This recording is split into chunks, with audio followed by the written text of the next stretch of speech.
Hello students, हमारा आज का टॉपिक है investment function. Investment function macroeconomics में एक बहुत इंपॉर्टेंट रोल को प्ले करता है। As we all know, macroeconomics में किसी भी इकोनॉमी का इक्विलिब्रियम एग्रीगेट डिमांड और एग्रीगेट सप्लाई की इक्वालिटी पर डिपेंडेंट होता है। और एग्रीगेट डिमांड के बेसिकली टू कंपोनेंट्स होते हैं, consumption and investment. Investment function को समझने के लिए पहले इन्वेस्टमेंट का मीनिंग क्लियर होना जरूरी है। In economics refers to expenditure on purchase of such goods which enhance overall production capacity in domestic economy. चाहे आपने फिक्स्ड एसेट्स पे स्पेंड किया हो, चाहे आपने कोई कंस्ट्रक्शन प्रोजेक्ट्स जो हैं वो कंप्लीट किए हों, जिससे इकोनॉमी का existing stock of capital raise होता है, इकोनॉमी के पॉइंट ऑफ व्यू से वो आपकी इन्वेस्टमेंट होती है। सो इन्वेस्टमेंट के 3 ब्रॉड कंपोनेंट्स होते हैं, जिसमें फर्स्ट है business fixed investment,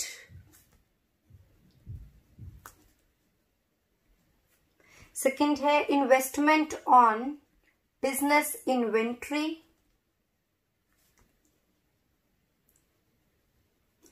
and third is investment expenditure on residential construction.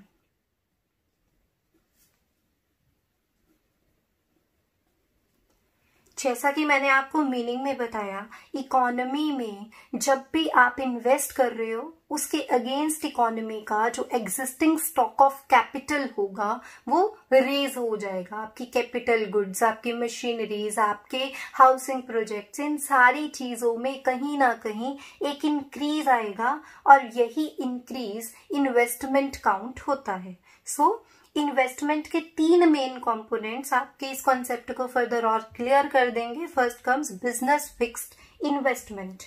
Business run करने के लिए जब आप किसी प्लांट में इन्वेस्ट करते हो, आपने कोई लैंड बाय की है, आपने कोई फैक्ट्री प्रिपेयर की है, तो ये सारी इन्वेस्टमेंट क्या है? फिक्स्ड काइंड इन्वेस्टमेंट है। Next comes investment on business inventory.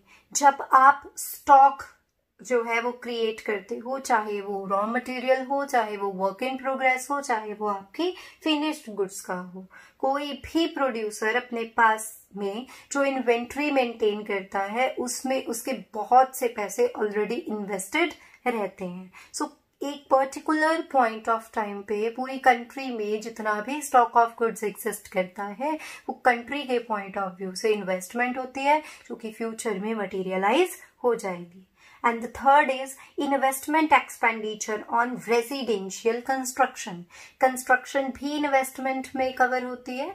Reason being, आज आप एक piece of land पे कुछ construction करते हो तो वो आपकी consumption नहीं है। जितना भी expenditure, जितनी भी spendings आपने की है, उसके against जो है आपको return आने वाले years में मिलते रहेंगे। जो एक building आपने construct किया, you are going to use that building for so many years. So उसकी भी नेचर क्या है? इन्वेस्टमेंट की ही नेचर है। Next comes types of investment.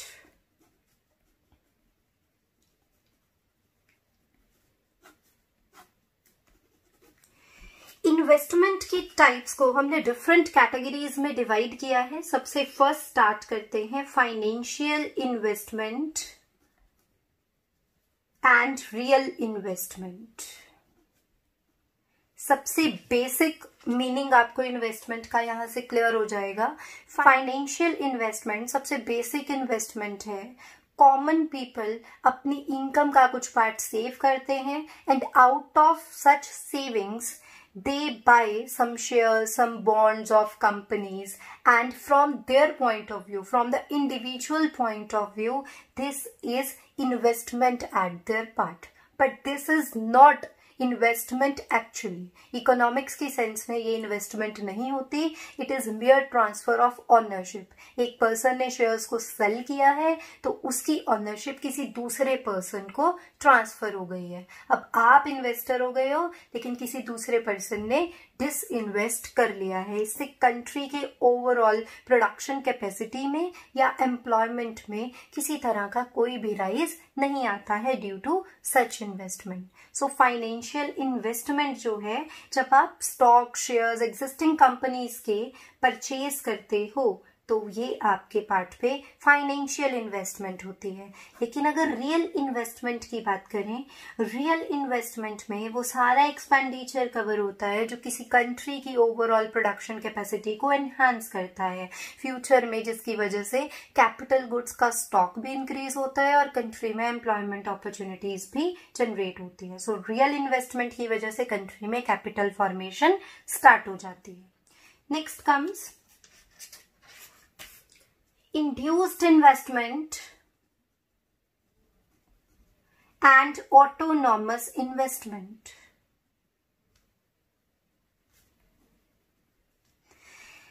Name से क्लियर है, induced investment which is governed by income and profit। वो investment जो इंड्यूस्ड होती है from income and profit. It is induced by changes in income and profit. Such kind of investment increases if there are more chances of profits and income in future, and if there are less chances then such kind of investment also reduces. So जितनी भी आपकी private investments होती हैं वो सभी की सभी induced investments होते हैं, क्योंकि उनका भी मोटिव जो है वो प्रॉफिट अर्निंग ही होता है। ऑटोनॉमस इन्वेस्टमेंट इंडिपेंडेंट होती है फ्रॉम लेवल ऑफ इनकम और profit. It is not induced by income. It is generally done by government sector और public sector of the country. Economy जब भी डिप्रेशन, अनएम्प्लॉयमेंट की situations को फेस करती है तो गवर्नमेंट ऑटोनॉमस इन्वेस्टमेंट का फ्लो इकोनॉमी में देती है without keeping in mind any profit motive. Induced investment को अगर हम डायग्रामेटिकली प्लॉट करते हैं, एक्स एक्सिस पे इनकम, वाई एक्सिस पे इन्वेस्टमेंट, तो इंड्यूस्ड इन्वेस्टमेंट का पॉजिटिव स्लोप रहता है। मींस जैसे जैसे लेवल ऑफ इनकम बढ़ेगा लेवल ऑफ इन्वेस्टमेंट भी बढ़ता जाएगा। और अगर ऑटोनॉमस इन्वेस्टमेंट की बात करें तो it is parallel to x axis, यानी कि लेवल ऑफ इनकम में चेंज आए या ना आए, चाहे जीरो इनकम क्यों ना हो, आपने अगर 100 करोड़ की इन्वेस्टमेंट करनी है तो आप वो इन्वेस्टमेंट करोगे। ये इन्वेस्टमेंट होती है autonomous investment and this is induced investment. Next comes private investment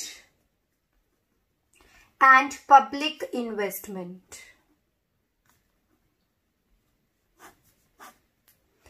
private investment generally induced investment होती है जिसका जो सोल ऑब्जेक्टिव होता है वो प्रॉफिट अर्निंग होता है।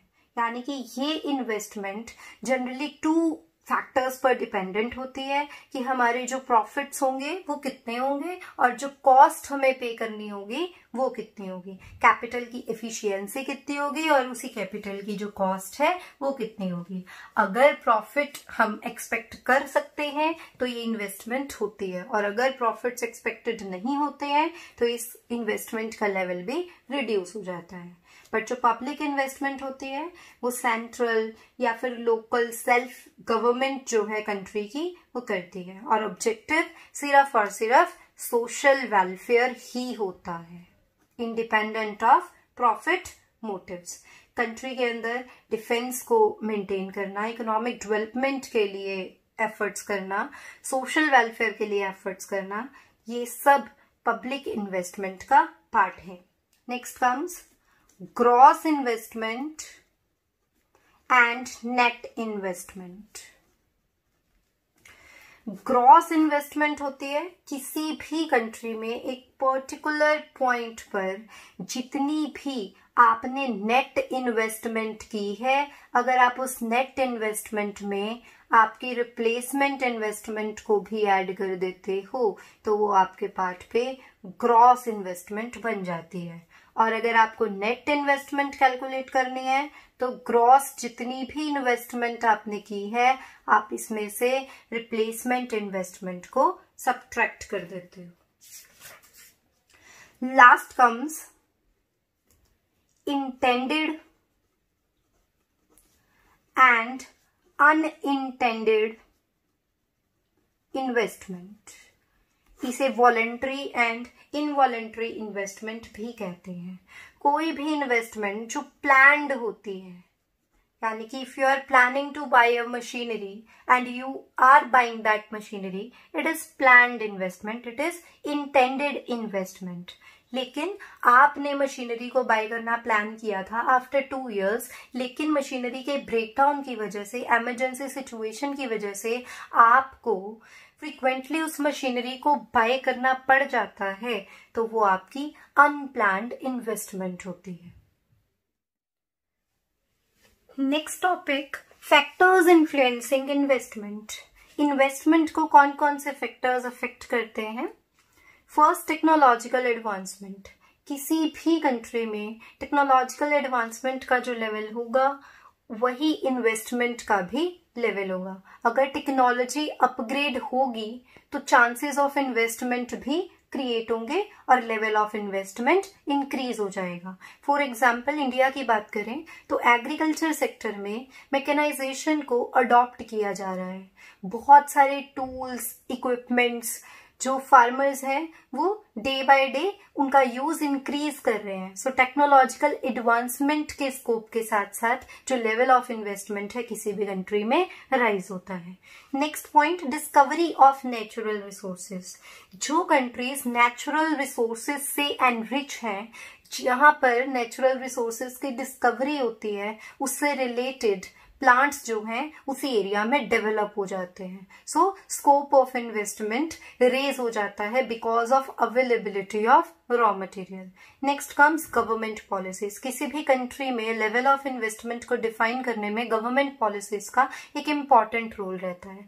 अगर पॉलिसीज फेवरेबल होती हैं तो इन्वेस्टर्स इन्वेस्टमेंट का लेवल रेज करते हैं, और अगर पॉलिसीज फेवर में नहीं होती हैं तो level of investment relatively reduce हो जाता है। मॉनेटरी पॉलिसी की बात करें, अगर चीप मॉनेटरी पॉलिसी है तो इन्वेस्टमेंट का लेवल हाई होगा, लेकिन अगर डियरर मॉनेटरी पॉलिसी है तो इन्वेस्टमेंट का लेवल कम होगा। Next comes foreign trade. किसी भी कंट्री में अगर फॉरेन ट्रेड में पॉसिबिलिटी है एक्सपेंशन की तो करंट इन्वेस्टमेंट लेवल जो है वो इंक्रीज हो जाएगा।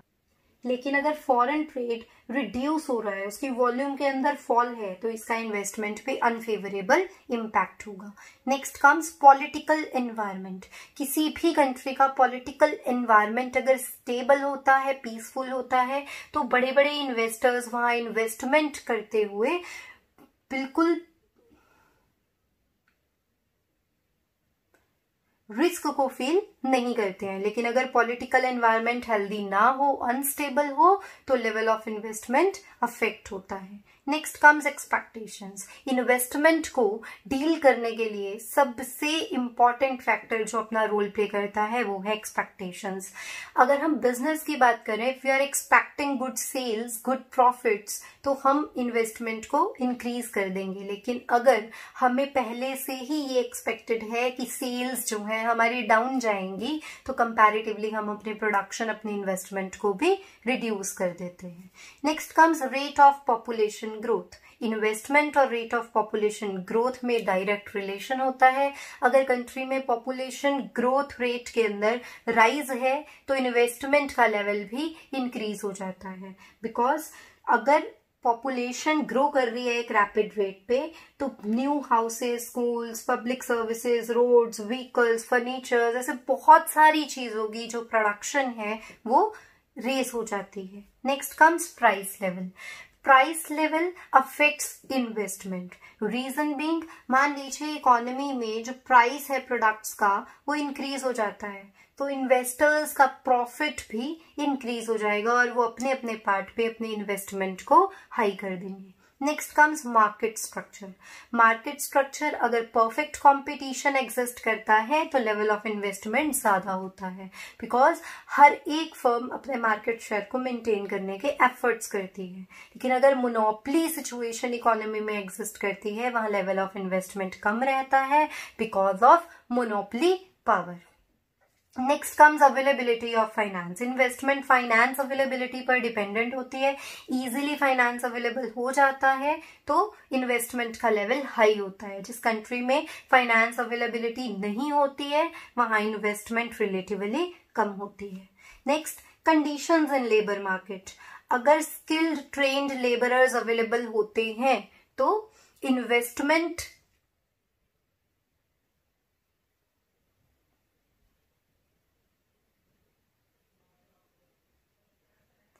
अगर स्किल्ड और ट्रेन्ड लेबरर्स अवेलेबल होते हैं तो इन्वेस्टर इन्वेस्टमेंट कर देता है। म्यूचुअल रिलेशन जो है इनमें इस्टेब्लिश्ड है। अगर लेबरर्स की प्रॉब्लम होगी तो लेवल ऑफ इन्वेस्टमेंट कंट्री में कम रहता है। Next comes present stock of capital goods. At present capital goods का स्टॉक कैसा है ये भी इन्वेस्टमेंट को डिफाइन करता है। अगर पहले ही आउटडेटेड टेक्नोलॉजी एग्जिस्ट कर रही है तो वहां पे इन्वेस्टमेंट का स्कोप ज्यादा है, लेकिन अभी अगर आप बहुत अच्छे से टेक्नोलॉजिकल एडवांसमेंट को अडॉप्ट करते हुए मॉडर्न वे से प्रोडक्शन करते हो तो इन्वेस्टमेंट का स्कोप रिलेटिवली कम होता है। And the last is aggregate demand. अगर एग्रीगेट डिमांड किसी कंट्री के अंदर बढ़ती है, लोगों की कंजम्पशन बढ़ती है, तो लेवल ऑफ इन्वेस्टमेंट उनकी नीड्स को फुलफिल करने के लिए कंपैरेटिवली बढ़ जाता है। लास्ट में इंपॉर्टेंस ऑफ इन्वेस्टमेंट को डिस्कस करते हैं। इन्वेस्टमेंट बहुत इंपॉर्टेंट फैक्टर है, किसी भी इकोनॉमी में अपना रोल प्ले करता है। First point, determination of income and employment. किसी भी कंट्री में इनकम का क्या लेवल होगा, एम्प्लॉयमेंट का क्या लेवल होगा, वो उस कंट्री की इन्वेस्टमेंट पर डिपेंडेंट है। जितनी ज्यादा इन्वेस्टमेंट होगी, प्रोडक्शन कैपेसिटी इनहांस होगी, लेवल ऑफ एम्प्लॉयमेंट भी उतना ही इंक्रीज होगा और उस कंट्री की जो प्रोडक्शन है, जो आउटपुट है, वो भी रेज होगी। Second come volatile factor. Investment theory of employment में सबसे ज्यादा वॉलेटाइल फैक्टर काउंट होता है।